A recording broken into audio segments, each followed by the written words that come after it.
Hello, good evening Tribuners. Welcome back with me Mutiara in Indonesian News of Tribun Lampung. We will present you an updating and interesting information from every place in Indonesia.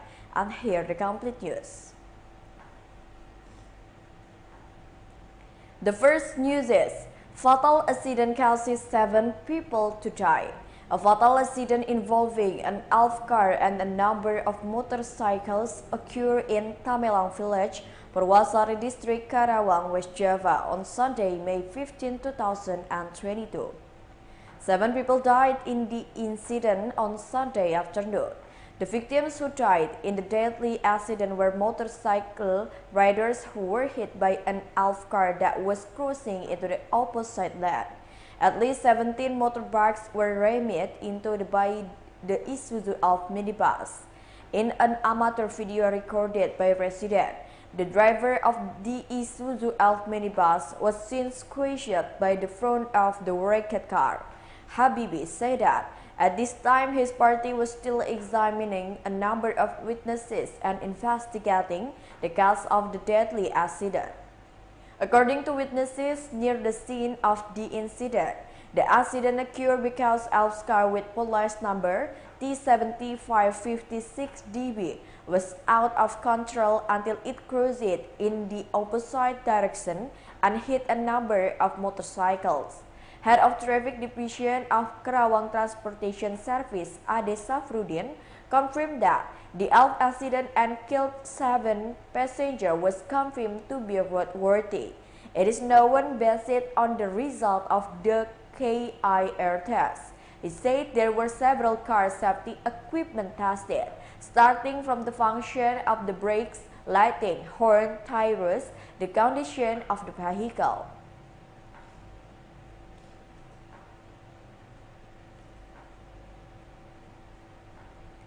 The next news is police secure 4 yacht who drive while drunk. 4 teenagers with the initial KY 18 years old, RF 20 years old, AMM 18 years old, and AG from Jakarta were ticketed by the traffic unit of the Bogor Reserve Police at Simpang Gadog on Sunday, 15 May 2022. The 4 teenagers were fined for violating traffic regulation and were found to be drunk and carrying red wine. KBO Traffic Police Bogor Reserve First Police Inspector Ketut Laswarjana explained this incident began when the 4 people were about to travel to the Puncak Bogor area. Before crossing the Gadog intersection, added Ketut, a member of the Bogor Reserve Police Traffic Unit, the 4 people's vehicle stopped. Furthermore, Ketut added, the 4 people and their vehicles were immediately examined by members.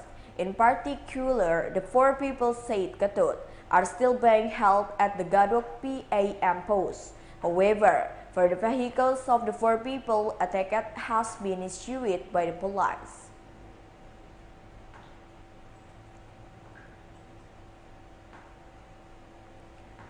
The next news is fire in the Pertamina Balikpapan refinery area causes several workers to be injured. Another fire incident occurred in the refinery area of the Pertamina International Refinery Company in Balikpapan, East Kalimantan Province on Sunday, May 15, 2022. As a result, the party concerned then deployed an internal firefighting team to control the fire that arose at Plant 5, the hydro-skimming complex unit. Area Manager Communication Relation and CSR of the Balikpapan Refinery, Eli Chandra, said that the condition was under control and the cooling process was continued. In about an hour, at 31 minutes past 11 a.m., the fire was extinguished, and when this news was published, there was no fire or smoke visible from the plant. He added that Plant 5 was temporarily suspended. This plant is known to produce gasoline as raw material, and to meet the needs of the raw material production, stock optimization will be carried out in the tank and production arrangement at the Balikpapan refinery.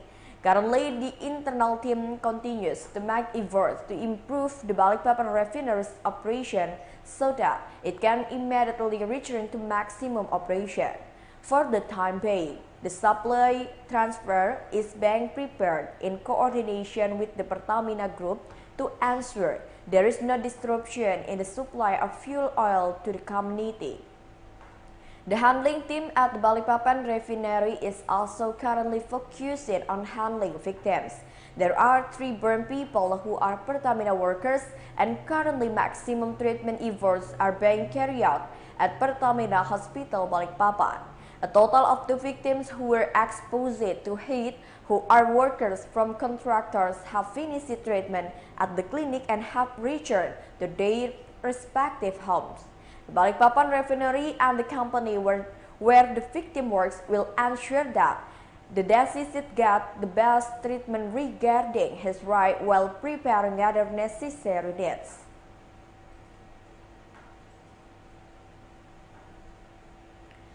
The next news is case of alleged murder of a father by his biological son.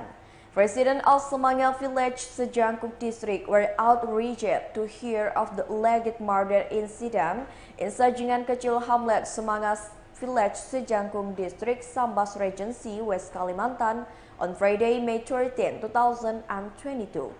Witness Jono said that the alleged perpetrator F, aged 27 years, dragged the body of victim R, aged 45 years, to the residential street to be taken to the cemetery. The alleged perpetrator with the initial F is the biological child of victim R. The alleged perpetrator dragged the victim from the crime scene more than 100 meters to the cemetery. The people who saw it were surprised. Residents want to secure the alleged perpetrator but are worried for his safety. Jonas said that one of the residents finally managed to stop the perpetrator and secure him.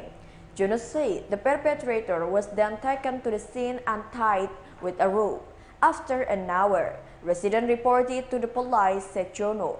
Police officers arrived at the scene and put up a police line.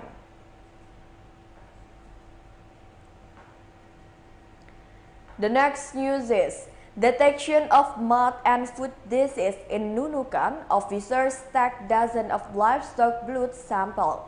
Mouth and foot disease detection in Nunukan, Banjarbaru Veterinary Center officer took 30 samples of livestock blood. Banjarbaru Veterinary Center officer took 30 samples of livestock blood in Nunukan on Sunday, May 15, 2022. Veterinary medic Banjarbaru Veterinary Center, Dr. Ihwan Yuniarto said that blood samples were taken from farm animals to detect the presence of or absence of foot and mouth disease as happened in Aceh and Java. Ihwan said veterinary centers in all parts of Indonesia took part in taking blood samples from livestock. For North Kalimantan, starting from Wednesday, May 11, his team went around from Bulungan, Tanah, Tarakan, and Nunukan. According to him, VMD attacks split-hoofed animals such as goats, cows, sheep, pigs, and horses. However, Ihwan said that livestock in Nunukan is still relatively safe.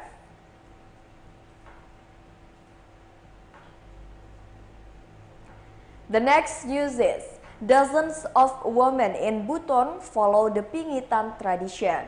The Butonese community holds a tradition of Pingitan for dozens of women. The tradition called Kahia Pingitan is held by a traditional institution in Gumanano Village, Mawasangka District, Central Buton Regency, Southeast Sulawesi.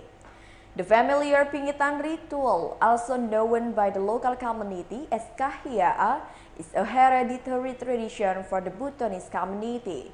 The seclusion tradition was followed by 38 girls who had changed status from teenage girls to adult girls from Sunday 8 to 11 May 2022.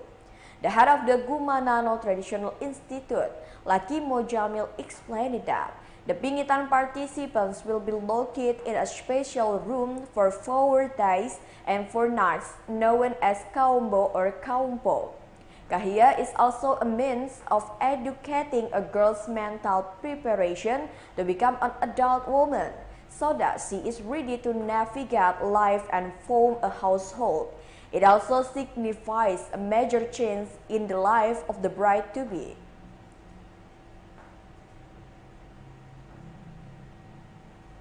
The last news is Vesak celebration in Bogor.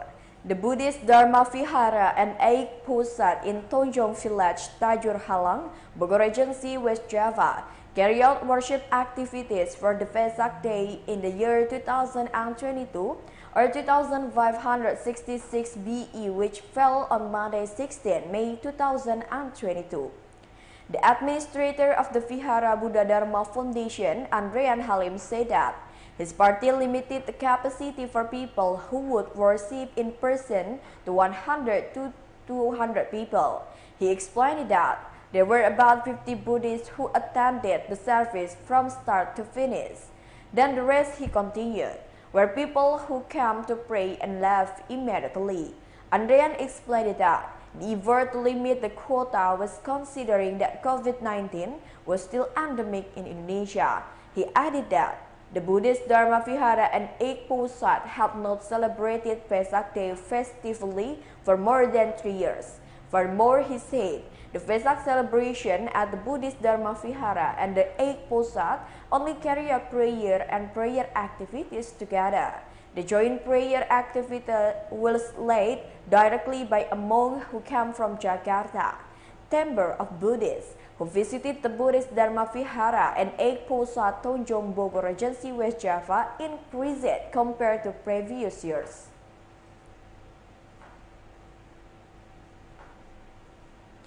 Well, I think that's all the news for today. Thank you for watching and have a nice day.